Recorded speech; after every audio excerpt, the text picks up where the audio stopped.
Moggcast, a fortnightly conversation with Jacob Rees Mogg about the topics of the day.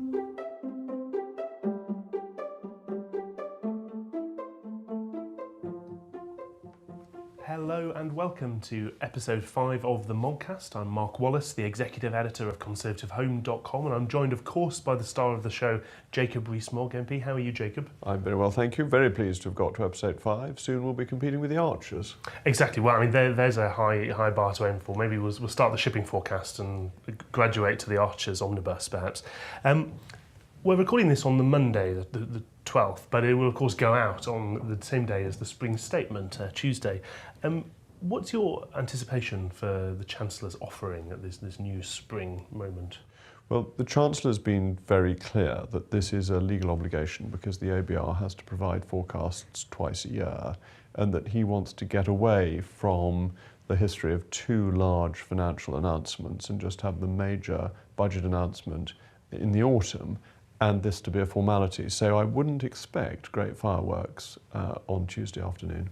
Do you think the media and indeed the Westminster kind of village or circus, depending how you view it, will allow him to get away with that? I mean, George Osborne, of course, intensified Gordon Brown's tradition of using these things as almost fiscal press releases, an opportunity to kind of bump up oneself as Chancellor as much as talk about the economy, and they've created some demand. Do you think the Chancellor can withdraw the supply from that demand?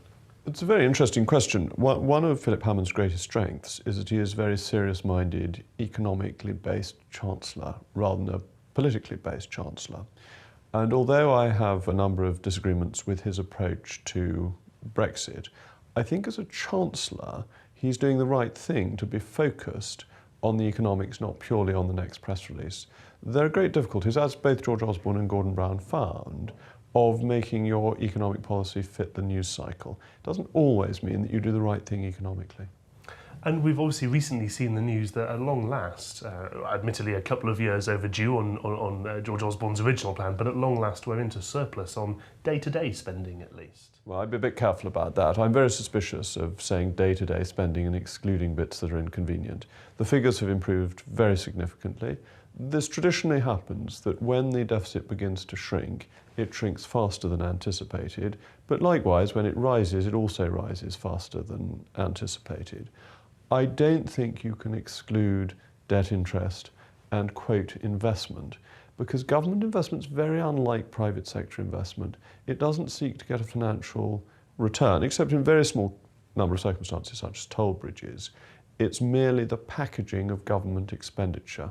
So I think ultimately we need to get to a genuine surplus or break even. And when the economy is going well, this is one of the automatic stabilisers that governments should be enthusiastic about. So would you say you're a little concerned about some of the response there's been to this news on, let's say, quote, day-to-day surplus, in that there have been some voices in Tory circles saying, at last, this is over, we can start dishing out things, turn on the taps? Well, Conservatives shouldn't be in favour of large spending splurges by the government, because Conservatives fundamentally believe that taxpayers spend their own money better than the government can spend it for them.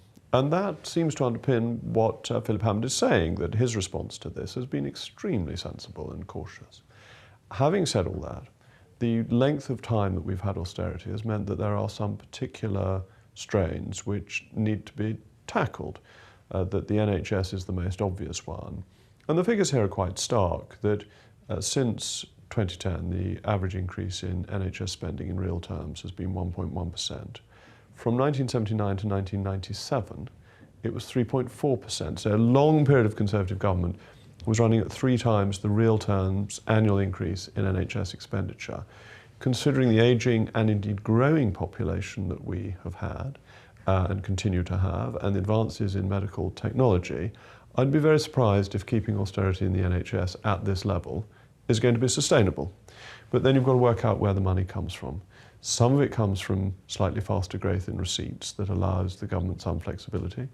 I expect some of it to come from the Brexit dividend. I think that is an important source of funding, and it's why we want to ensure we don't give the European Union too much, and that we start making payments for imaginary benefits as soon as possible. So that would be a portion of the famous £350 million a week, potentially? That's right, and I think it's also important in political terms because, in my view, voters do not look at the small print of election promises. They look at what the promise appears to say. And the bus said £350 million could be spent on the NHS. Now, there are lots of ways of getting out of this. One is to say that it was a conditional, it could be spent, it wasn't a promise. The other is to say, well, the Vote Leave campaign wasn't trying to form a government, it was merely putting an argument. But I don't think voters think like that. I think they say, there was £350 million on the side of the bus, we want £350 million a week for the NHS.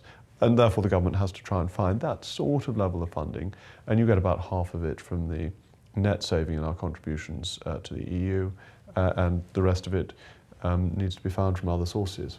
Is there a case to say that over the last 10, 11 years, the Conservative Party has almost failed to properly assess the public's view on fiscal questions? You know, when after the financial crisis struck, the Conservative Party was still committed, I think, for a whole year to matching Labour's spending plans at the next election. And then, arguably, in 2010, it wasn't as radical as the electorate were willing to be on spending. Now, the party is starting, perhaps belatedly, to realise that maybe last year's general election was affected much more by frustrations among voters with perceived austerity than on questions of Brexit, for example. Well, it's very easy to make the correct political decision with hindsight, but it was always a mistake to drop conservative economic principles. It happened for very good reasons. We'd lost 3 general elections in a row, 97, 01 and 05, and the modernisers thought that they should copy Tony Blair's approach and say that they would mimic Labour's spending plans, as Tony Blair had said prior to the 97 election that he would copy Conservative spending plans. But that meant that when the financial crisis came, we weren't able to say this wouldn't happen had we been in charge, because we were stuck with Labour's policy. And I agree with your point that post-2010, when we got into government, there was a good deal of austerity, but we could have done more. The nation was ready for it in 2010. It understood why it was so urgent, whereas the nation now does not see the urgency of austerity, which puts pressure on the government to spend more. But I think it must resist this pressure to a good degree. I don't think we can say we will now spend money like there's no tomorrow, because actually we still have a deficit. We still have debt to GDP of over 80%, which is historically our high level. And we still have tax as a percentage of GDP at the levels we haven't really seen since the early 1970s. So there's no room for extra taxation, there's still considerable borrowing, and therefore the government has to be very cautious. But there are within that some public services, particularly the NHS, that are not going to be able to continue with the current restraints. So within Philip Hammond's kind of world at the moment, he's being pulled arguably in 3 different directions. You have the perhaps traditional pressure to say the Conservatives ought to be a low-taxing party in government and we ought to cut taxes. You have the people, particularly some of your colleagues, who are saying enough's enough, my voters demand, we've got to spend more money on X, Y and Z to demonstrate it's been worth it. And in the middle, is it just that the average position of those 2 extremes is hold the course, or is there actually a caucus in the Conservative Party or on the Conservative benches saying stick with it? Is there proper support for him among MPs, or have they simply lost their appetite for sticking with this? I think there's proper support for continuing to be sensible. That the Conservatives stay in office when the electorate thinks that the Conservatives are good at running the economy. And against Jeremy Corbyn, we're in a pretty strong position to show that we know what we're doing. If we were to ape Corbyn-esque policies, it's hardly likely that that would be electorally successful. And I think the electorate is highly sensitive to these arguments. I think it understands these arguments and realises that governments can't just splash out money that the government hasn't got. So in terms of perhaps the 2 areas that I think we've talked about before, indeed on the Mogcast, the NHS, as you say, it was somewhere where there's a case perhaps for some more spending in some ways, and also the case where there's a big growth in demand, particularly recently, for more defence spending. Where does the money come from beyond expecting potential uplifts in receipts? Is there anywhere else in the state that could do with less? Well, I think you point to something that is of great significance, and that is that people who want extra expenditure have to say, where is it coming from? You can't just say, oh, we'd like more money for this and more money for that and more money for the next thing, and we'd like some tax cuts as well. That's not serious economic policy. So what is the answer? Well, The NHS has had £10 billion a year promised to it by the government already. That's already in the government's current spending plans. There comes a 10 billion dividend from leaving the European Union, probably slightly more, but that won't come for a couple of years. That provides the £350 million a week.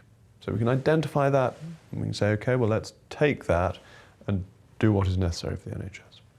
With defence, I think the obvious thing to do is to raid the overseas aid budget. And the reason for that is that if there is a major crisis somewhere, the body that is called upon to help with it is the Ministry of Defence, that you need the Royal Navy to get the supplies out and to get the helicopters out and so on. And it's really sensible to ensure that money is well spent through defence rather than being siphoned off in DFID. So I think to move a portion of spending to the MOD would still allow us to meet in our own terms, if not on OECD classification terms, the spending commitment that I've never been in favour of, but is part of government policy, and it would help defence as well.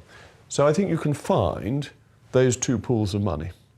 But when you start saying to me, what about further expenditure for social care? I can't raid other budgets again. So then you have to look at structures and you have to look at whether greater integration of social care and healthcare may provide some of the savings that will release money for social care. And I think they may, because one of the problems with social care is that budgets are fiercely guarded between the NHS and social care, which falls on local authorities. One reason, as you'll have spotted in advance, I'm sure that I touch on defence, of course, just now, is that since we recorded the last podcast, we've seen the horrendous events in Salisbury, and without there having been a formal statement of responsibility, what we know at minimum is there's been a terrorist attack using some kind of nerve agent on British soil. I think, as the Sun newspaper said last week, it seems unlikely to have been Canada that did it. Certainly this is the latest in a series of events in which people who annoy the Kremlin have a nasty habit of ingesting various toxins, or in some cases bullets, which is very clumsy of them. Where do you think we stand nationally, but also where do you think the government stands on this question of exactly what has happened, exactly what must happen now? If it is shown, which seems likely, that it was the Russian state that is behind this, either directly from President Putin or by agents of the government state without any direct authorization, then we know that Russia is a rogue state. But actually we know that already, that the invasion of the Crimea was something that states that abide by the international order do not do. Invading sovereign territory is one of the absolutely impossible things for states to do. And what I mean by impossible, I don't mean physically that they can't do it, but in terms of the world legal order, states cannot invade other states' sovereign territory. However much they make a case for it and say they're rescuing native Russians and all of that, it is one of those things that makes you a rogue state if you behave in that way. This just adds to this feeling that Russia is a rogue state. What can the UK do? Well, first of all, we must ensure that our defences are very strong in case of further attacks, particularly rumours of cyber attacks being possible, and we know what happened to Estonia with a cyber attack. Secondly, we need to respond. And what should our response be? Well, we're not going to go to war with Russia. That would be a disproportionate response, and it would be a grave risk to the whole world, because Russia is a nuclear state, so that is not an option. We could expel a few diplomats, but expelling a few diplomats doesn't make any difference to anybody. Russia would laugh at us. So you have to begin to look at what you can do that is an effective response and hits Russia in a way that it will actually mind. And that, I think, ends up having to be financial.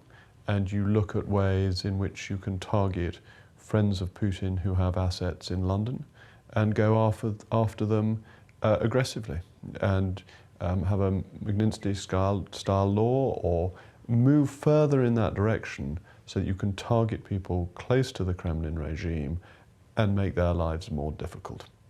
Whether that is enough, whether that is a strong enough response, I'm not entirely sure, but I think that's got to be the starting point. There's a high degree to which you can look back over, as you said earlier, it's easy to spot mistakes in retrospect, but one also has a responsibility to look at mistakes where they've taken place. Looking back over the general failure to respond to the murder of Litvinenko, a British citizen, on British soil, the invasion of Georgia, which in which the West was found deeply wanting, as you say, the invasion of Crimea and the ongoing war in Ukraine. That's a period of emboldening for Putin, which has spanned Labour government, coalition, Conservative government. Is there a reason why Britain simply seems ill-equipped to face this? Is this a question of lack of political culture? Is it a question of lack of demand and understanding among the electorate? Or is it something else?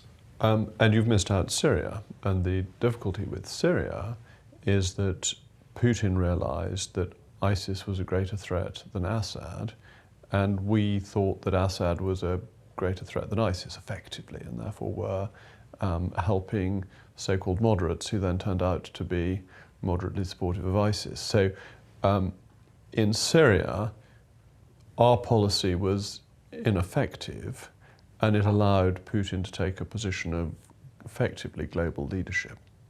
And so, yes, I accept your point that we have made a lot of errors. It's always difficult to get a proportionate response, and this has been an issue that the world has faced in dealing with North Korea as well. How do you deal with rogue states that are willing to behave in a way that is outside normal diplomatic behaviour? And normal diplomatic approaches don't, in fact, work. Do I think the British voter isn't really interested? I think the British voter is always concerned about attacks on the security of the nation. I think the first job of a government is to secure the nation, and that when things like the Salisbury attack takes place, that causes people grave concern. They expect the government to do something. But we should do other things. We should make it absolutely clear to the Baltic states and to Poland that the NATO guarantee is solid, that we will support them. We should perhaps revisit the commitments we made not to have permanent bases in those countries, which we made when the Baltic states left the Soviet Union. We have to think whether that is relevant anymore, and that if Russia is a rogue state, deals you've made with it in the past don't count anymore. And so we have to think about things that Russia might not like and put those into place. As we saw in terms of the mutual guarantees of Ukraine's territorial sovereignty, which were agreed by the UK and Russia, among others, in the 1990s, should we be providing lethal aid to people like the Ukrainian armed forces or the Georgian armed forces? I think neither Ukraine nor Georgia is a member of NATO, and I think the NATO guarantee is the primary guarantee. So I think we should make it clear that we will protect any NATO country, but I don't think we can extend that guarantee. I also think you get into great trouble, and this is one of the great lessons of history, if you don't make it clear what you're protecting in the first place. If you look at both the First and the Second World War, how do we get dragged into those? We get dragged into those because the aggressor thinks we won't care about the aggression. We haven't made it clear that Poland is absolutely a red line. We haven't made it clear that Belgium is absolutely a red line. So the lesson from that is that we must make it clear that the Baltic states are an absolute red line without any equivocation, and show that we are defending them. I think making somewhere a red line after it's been invaded is a high-risk strategy. Isn't there some perhaps middle ground between this? If we look at, say, what happened with the Russian invasion of the Soviet invasion of Afghanistan, for example, Afghanistan was not a NATO state. Certainly the Mujahideen who were fighting the Soviets there were not NATO members, never mind NATO aligned, and yet Britain, America, among others, provided them with military aid on the kind of my enemy's enemy is my friend basis. Yes, I see the point that you're making. You have to work out who you're dealing with. You have to ask yourself whether our dealings with the Mujahideen in the long run were enormously beneficial to the West, or whether we didn't help create an even greater monster than the Soviet Union, which was anyway declining at that point in terms of its industrial capacity. And so I think you've got to be cautious about this. I think you want to make it clear where your red lines are in future, rather than going back. And state support for freedom fighters, in our view, can become very difficult if the freedom fighters turn out not to be as controllable as you hope, as we found in Syria, where we ended up supporting freedom fighters who turned out to be very close to ISIS. Or perhaps not that in favour of freedom after all. Indeed, freedom under their own terms. There are a couple of awkward questions, I think, domestically when it comes to Russia, which people have raised a fair amount. I'd be interested in your views on. One is the question of the Conservative Party's own relationship with perhaps some people who are, in some cases, semi-detached to the Putin regime. Obviously, we all know that in the last 15, 20 years, there's been quite a large movement of various Russian oligarchs to London in particular. It's become a playground for some people who find the discomfort of actually living under Vladimir Putin's government something they don't want to go through day to day. Did the Conservative Party make a mistake in not being more strict on the kind of donors that it would accept? For example, I'm thinking of things like certain tennis matches. Well, you have a choice, really. Do you want political parties to be funded by the state, or do you want them to be funded by donors and by trade unions? Personally, I think it's better they should be funded by donors and trade unions rather than by the state. I don't think the taxpayer, the poor, hard-burdened taxpayer, should have to take on further costs that I have difficulties with them, because how do you fund third parties, insurgent parties, and so on, and you make it harder for a new party to grow because they won't meet the qualifications to get funding from the state. So I think it ends up being quite undemocratic and quite pro-establishment. I think both the Labour Party and the Conservative Party have made a mistake over the decades in that we have attacked trade union funding of the Labour Party and they have attacked corporate funding of the Conservative Party. Corporate funding of the Conservative Party and trade union funding of the Labour Party was probably the most honest way of funding political parties, and you didn't get these conflicts of interest in the same way.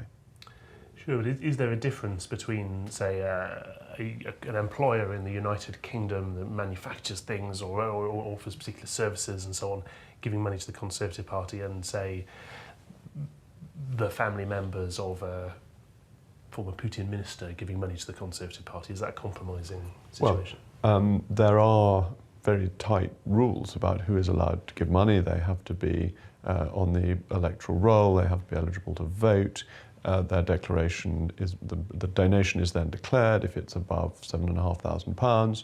So there are rules in place to ensure that you know, and then people can draw their own conclusions as to whether policy is being guided by this. As far as I can tell, government policy is not being guided by the donations from the families of Russian oligarchs, and that's very important, that it shouldn't be, and it's where knowledge is, I think, helpful, that it's out in the open.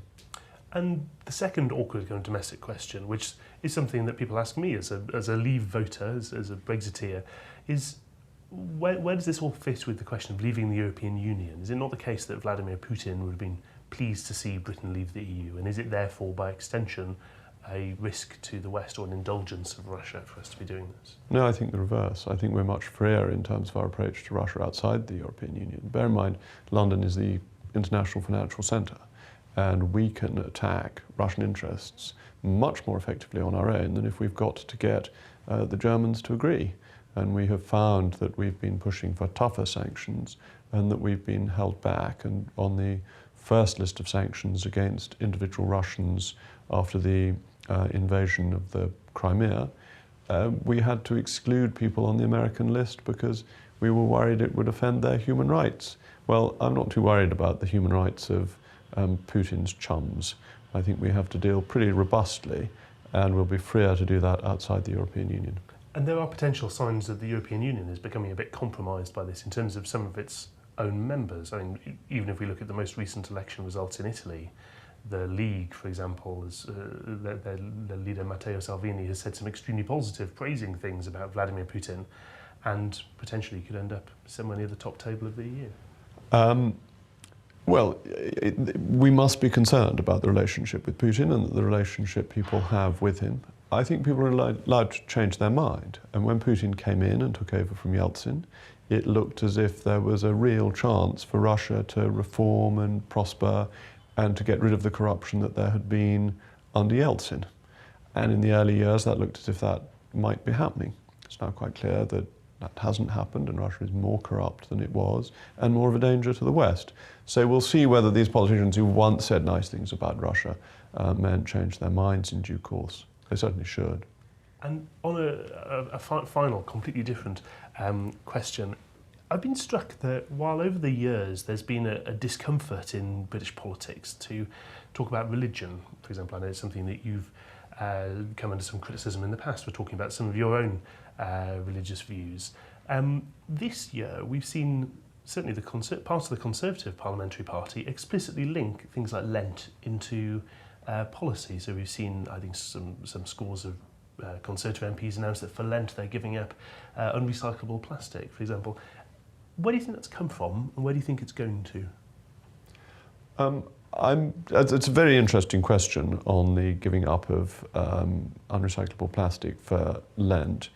I think this country is still at heart a Christian country, but that we're very British about this. We don't like to wear our heart on our sleeve, and I think that's rather a good thing. I think a quiet underpinning of Christianity is good for our society, but that we don't want to have religious mania.